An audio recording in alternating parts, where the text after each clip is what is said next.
Okay. Excellent. Okay, so it's my great pleasure to introduce Melissa Tacy. She'll be speaking about filament structure in random plane waves. Okay, so thanks, Shiza, and thank you to all the organizers for putting this together. So what I want to tell you about today is something that I've been doing about the small scale structure of random waves. So random waves were introduced by Berry as a kind of a model for chaotic billiard systems. So the idea is that you have a function u, which is given by a sum of plane waves. So these xij give you a direction, and you inject the randomness through the coefficients. So the coefficients are chosen with some probability density. And his idea is that this should be a good model for the chaotic modes that you would see in a billiard system. So the set lambda, it sits in Rn, and it's usually either the sphere of radius 1 or a small neighborhood of that sphere. Coefficients, there are a number of ways you can choose them. I'm going to talk about a Gaussian choice, and that's a pretty common one to look at.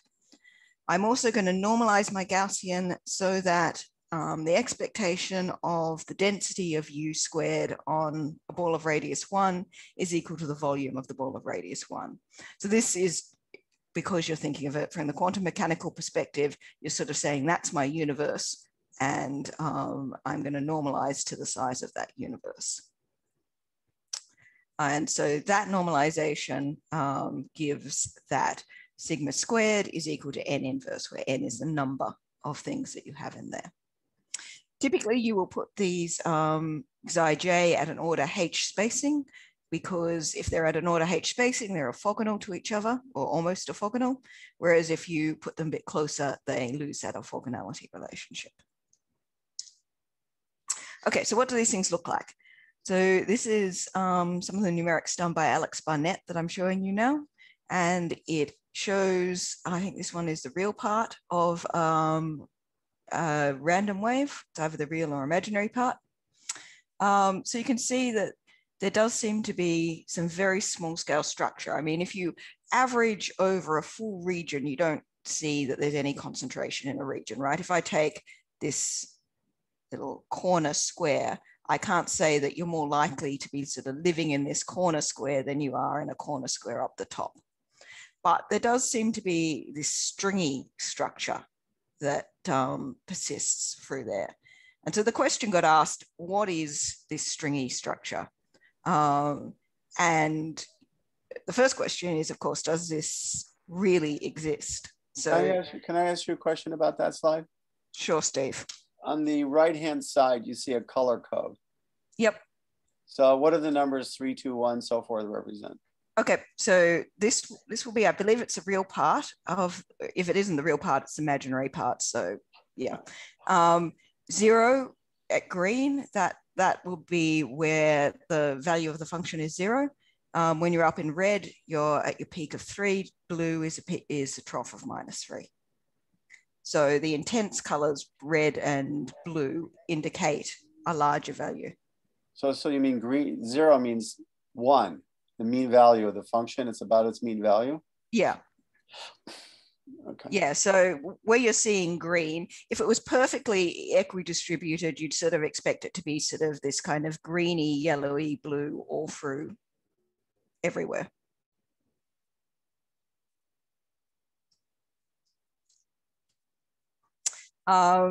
So these are the suggestions that were put forward, that firstly, that it's potentially a numerical artifact. So, if our numerics was better, or if we could run the numerics for longer, that this would disappear and we'd get that sea of blue and green. Second one is that it is actually genuine scarring along lines, so that if you looked at various lines through the random wave, you would expect some to be bigger.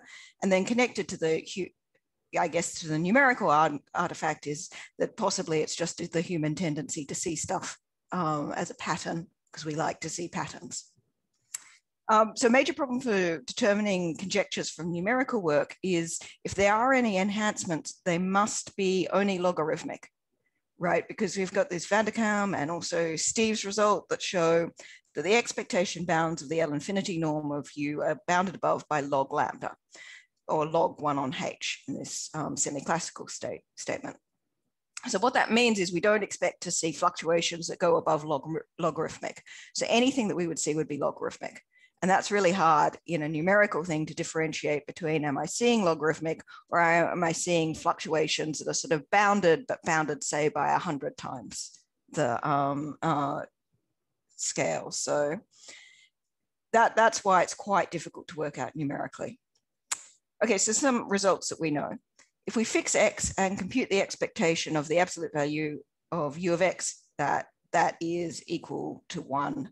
And that is fairly easy calculation. It's not particularly meaningful because that really means that, if you pick a point and take its expectation, so you pick the point first and then you randomize. So firstly, you're not looking at all points, you're just looking at one specific one. And secondly, you could have massive fluctuations around that point. So, this is just the average. On the other hand, Melissa, I should mention that Kanzani and Hanan actually gave an asymptotic for this expected value. Yep. In this case. So yes, thank you, Steve. So Burke and Lebeau proved that the expectation of the L infinity norm is bounded below. So what this means is, even though if you pick a point first and you do this expectation over it, you would expect it to be 1, you would get some bright spots. So if you look at the whole picture, while most points might be about 1, you do expect some to be particularly bright. Or is K a universal constant or something? Or yeah, K is just some universal constant that doesn't depend on H. And so you're seeing this as a sequence as you go H to 0. You can't get really good explicit controls on K, unfortunately, with the technique. In another direction, you can look at equidistribution on balls. So this is something that Han and I did, and also separately to Corsi Island show in a different setting, that the expectation over the ball of radius R is equal to the volume plus some decaying term, and that the variance is small compared to the square of the ball. Okay, and so that's what really tells you the non-fluctuation result. So if we fix our ball before taking the expectation, we will see that the probability of that the ball fails equidistribution is very small. So that's going to 0 as H goes to 0. And in fact, these results are stronger, can be made stronger, and can be stated with uniform equidistribution. So uniform equidistribution is saying that not only are we equidistributed at some point, but we're equidistributed in sort of an even way at all points for some variable. So I'm going to define a random variable X. So X depends on the random variables, but it also has some other parameter in there, W. So in the case of U, a function, my parameter is X and my random variables are the coefficients. So equidistributed value of X is this capital X, and we say that we're equidistributed if the expectation is effectively equal to big X and the variance is little o of X squared. So to be uniformly equidistributed, on the other hand, we need a control that for any W, we don't exceed the value of X by very much. So usually stated in the terms of an exception set.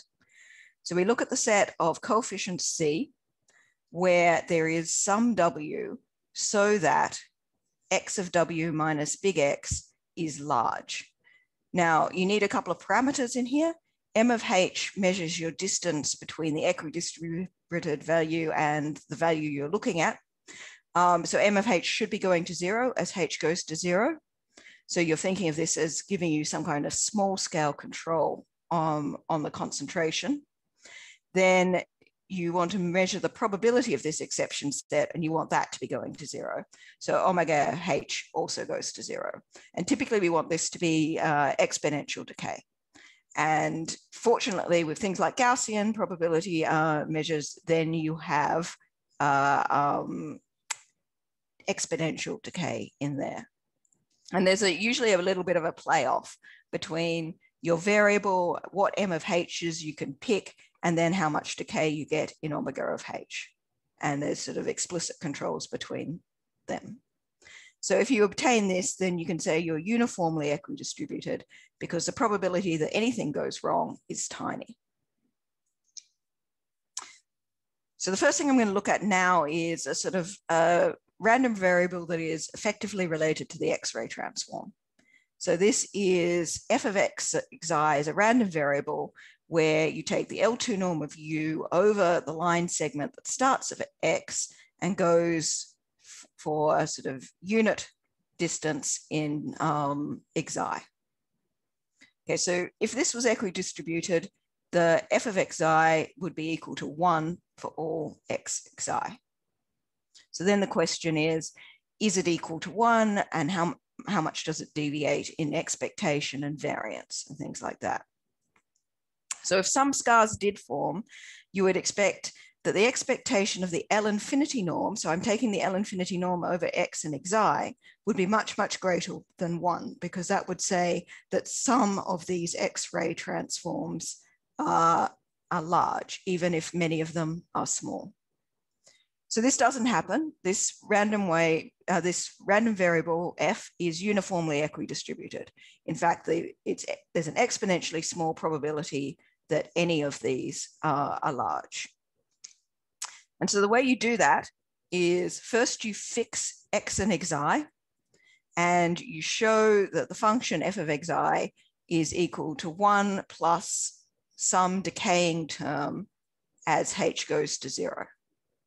Okay, so this tells you the expectation is about 1 modulo some small error.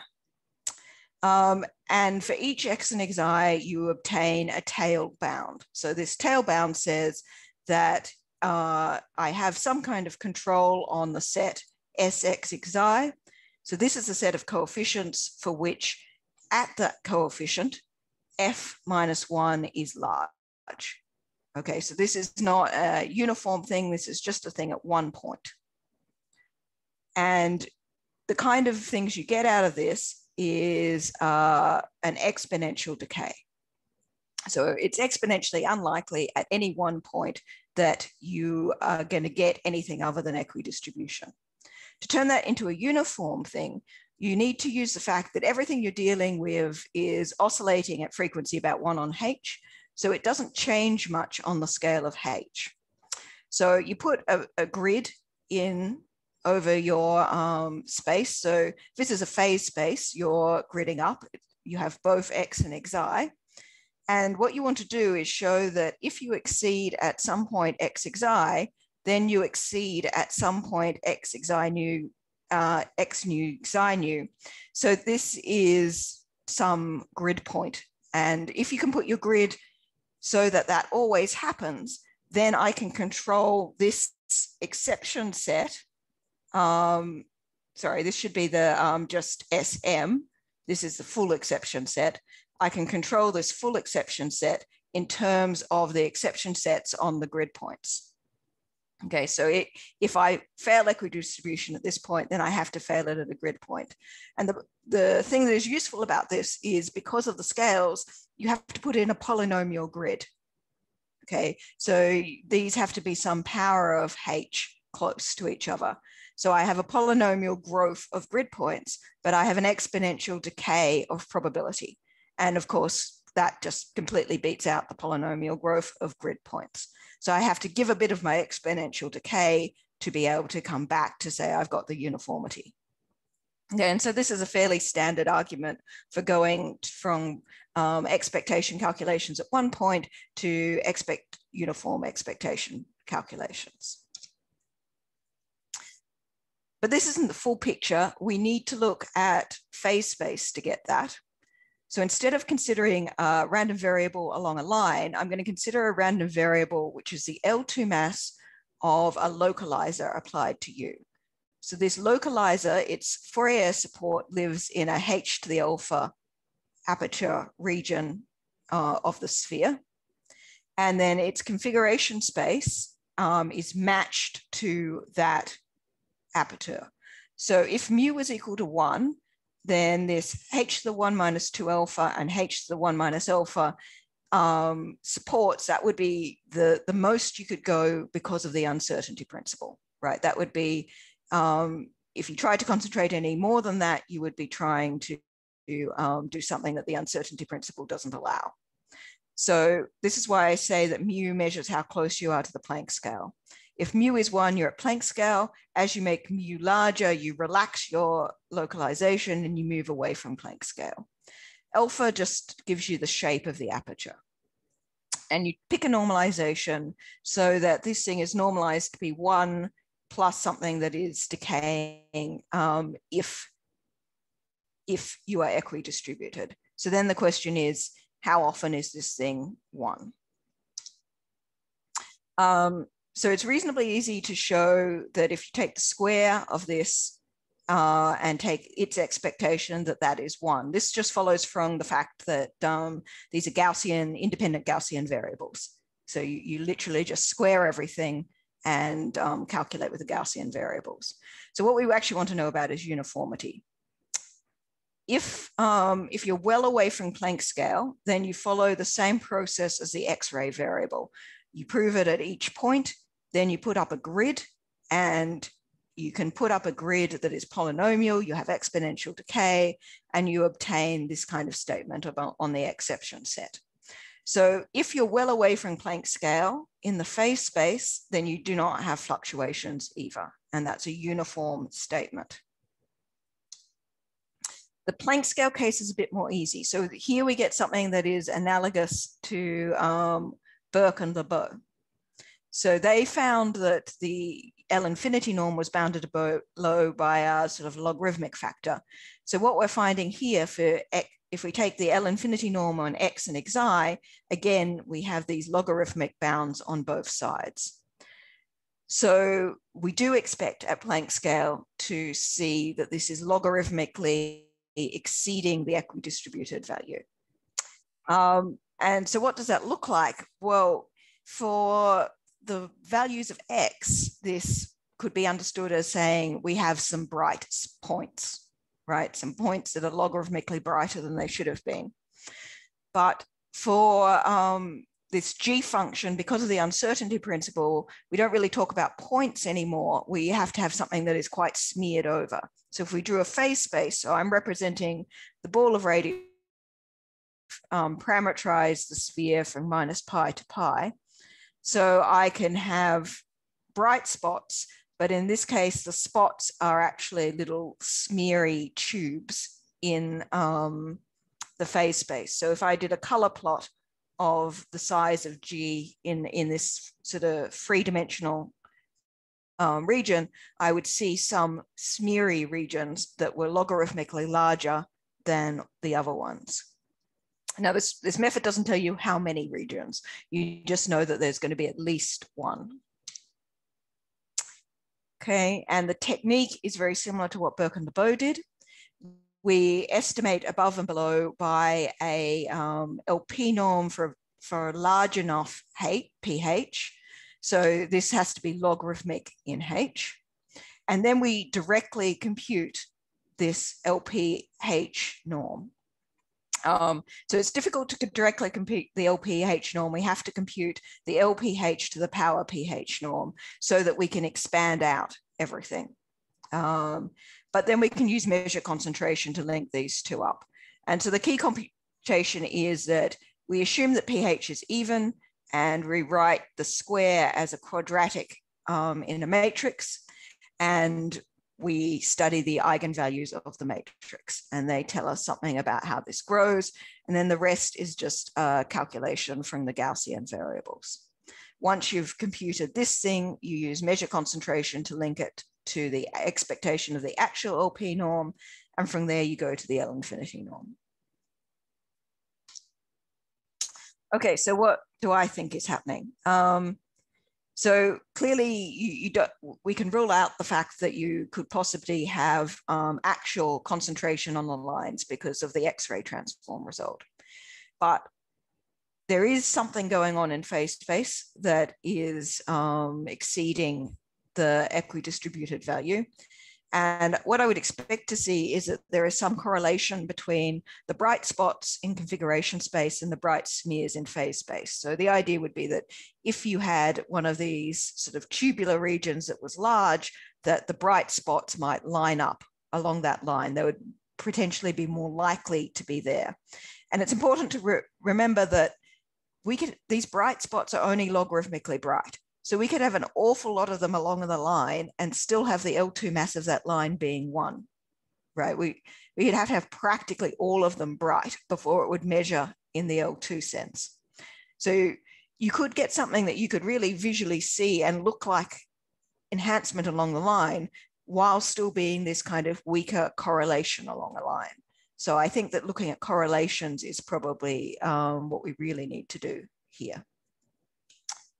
Okay, I will bring it to a close there and let people ask questions.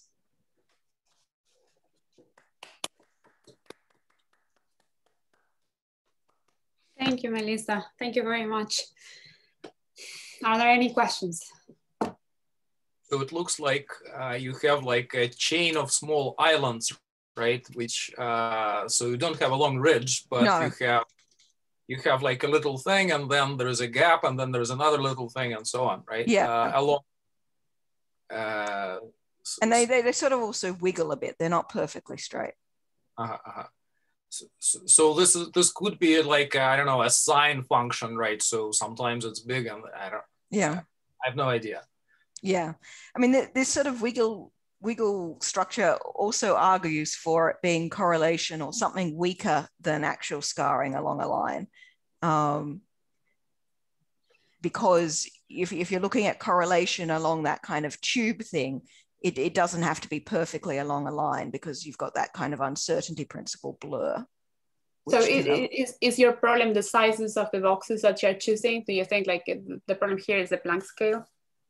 I think, well, it's clearly obvious that to see a lack of equidistribution, you need to go to Planck scale. That once you pass Planck, all the results that we have at the moment show that once you pass Planck scale, you not only get equidistribution, you get uniform equidistribution. So this is clearly a Planck scale phenomenon. So we can see what happens in the phase space at Planck scale. But what we've studied so far have been things like expectation values and exception sets. We haven't studied things like the correlation between certain random variables and what that might mean. So I think that that's probably what we need to do. I have a question and a suggestion. Yep. Maybe the suggestion first. You could study the Wigner distributions of these random objects rather than, the sort of X-ray transform of the L2. Yeah. And it'd be interesting to see if you got this filamentary pattern for the Wigner distribution. That was supposed to be, a phase-space distribution. So it seems quite relevant to see if you see that. The other thing is that I think these kinds of filamentary patterns are supposed to be universal for fixed frequency, forms. Like you'd see the same thing on a round sphere if you fix the frequency. So usually the way probabilists like to think about it is that there's some property of the two-point function of the Gaussian process, which is equivalent to having this filamentary, or at least implies that you have this filamentary structure. And I wonder if there's any idea, I hear that you don't have it if you take, if you don't fix the frequency, if you allow a frequency band of, let's say, size 1, you won't see it. You won't see it at this scale, but you can see it at shorter scales. So actually in the paper, I do it for different bands, and for if you enlarge the band to be a little annular neighborhood around the sphere, you don't have any of the, you can't get these tubes that go out to length 1, but you can get shorter tubes. But I think you're talking about your results rather than these experimentally observed patterns. I remember but even in the experimentally observed ones, they also have the shorter scale things. I think the video on Alex's site is called Worms, and as you change the annular region, the strings get longer. So as you go from like a fat annular thing has little short strings, and as you change it, they get longer. So the numerical people are seeing this too.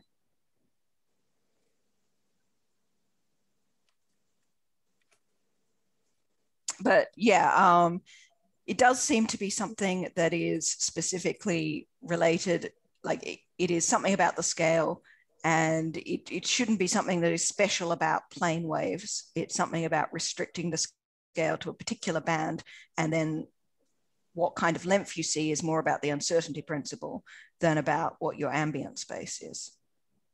And also more about that than exactly which probability distribution you choose. So you tend to get the same things if you choose Gaussian and say uniform probability on a high dimensional sphere tend to give you the same results. Okay. Yeah, but those are equivalent ensembles, so you have to get the same result there. Yeah, well, you'd be disturbed if you didn't, but. Are there any more questions? Okay, let's thank Melissa again.